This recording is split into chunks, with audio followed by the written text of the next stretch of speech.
আলাইকুম। কেমন আছেন বন্ধুরা?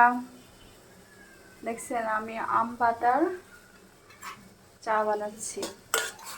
আপনারা সকালে খেতে পারেন বাসি পেটে, বিকেলে অনেক অনেক ভালো হবে। ঠিক আছে, শরীরের দিকে অনেক বাইরের দেশে কিন্তু আম পাতা শপে পাওয়া যায়, কিন্তু আমরা খাই না।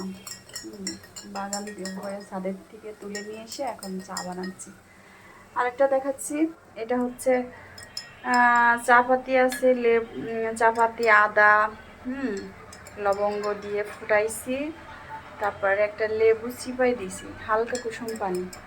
এটা আমি এখন খাবো। খাওয়ার পরে আধা ঘন্টা পরে এটা যখন মনে করেন যে কুসুম কুসুম গরম হলে 10 মিনিট পরে এটা আমি খাবো।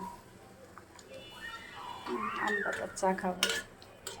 আপনারা ট্রাই করতে পারেন। ঠিক আছে, আমার এই টিপসটা আপনারা ট্রাই করতে পারেন, শরীরে অনেক উপকার হবে। ঠিক আছে, আল্লাহ হাফেজ।